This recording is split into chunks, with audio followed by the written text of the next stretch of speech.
Coming up, Tzu-Chi volunteers in Malaysia and Singapore rush to offer aid and comfort to flood survivors in eastern Malaysia.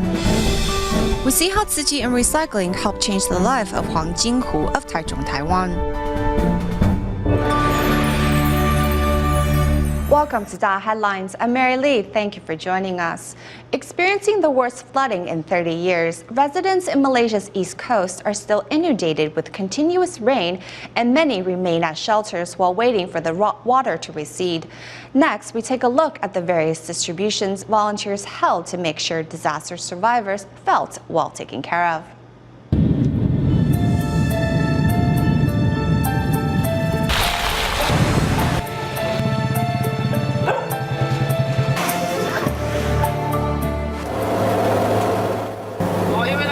The highway is flooded and blocked. The military is not letting anyone through. Against all odds, Tzu-Chi volunteers arrive at Pahang's Terminal Low to conduct their latest disaster assessment. There, they see that buildings and even electricity poles are submerged underwater. Right now, we need supplies including towels, feminine products, baby diapers, baby formula, blankets, and mosquito nets.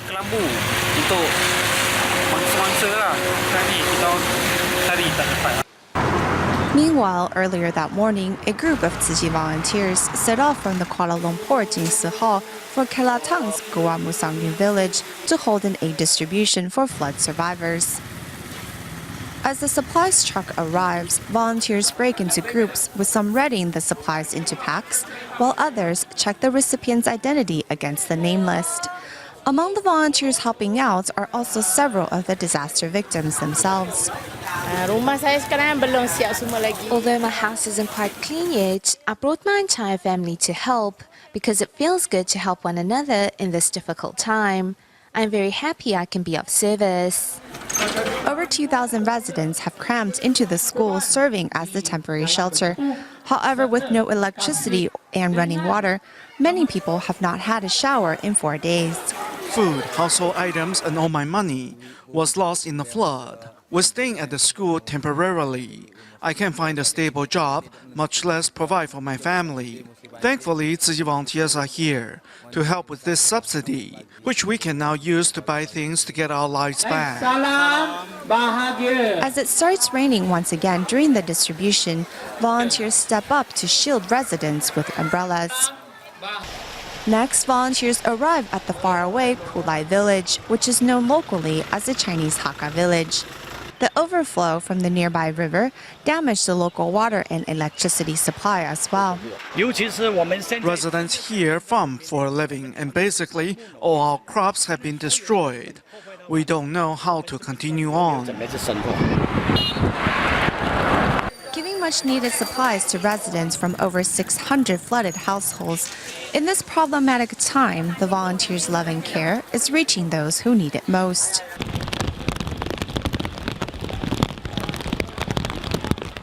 On foot, Tzu-Chi volunteers around the Moran area are bringing relief supplies, as well as blessings from Master Zhenyan to residents at home. I hope everyone can take care of each other. Master Zhenyan and the Tzu-Chi volunteers will be here to lend you our support. The letter from Master Zhenyan and Tzu-Chi's relief supplies have touched the hearts of many affected. I don't know how to express how I feel. This is the first time I have experienced flooding, and you are here at my house giving me relief items. If this was from the government, I would have to apply for it first, but you came to my house to bring it to me without me asking. It's really unbelievable. Over 220,000 residents from the Malaysia's east coast have been affected by this historic flooding. The hard-hit areas are in the state of Pahang, with volunteers from Johor Bahru and Batu Pahat offering their assistance to victims in the Moran district. Earlier in Temerloh, led by director of the Tzu-Chi Kuala Lumpur and Selangor chapter, Jian Lu, volunteers ready daily necessities, dry goods, and instant noodles for distribution. encountering rain-slicked roads, 43 Tzu-Chi volunteers from Singapore reached Kuantan, Malaysia, to lend a helping hand. With so many Tzu-Chi volunteers mobilized to help, the survivors of the flooding in eastern Malaysia are sure to feel well supported in these dark times.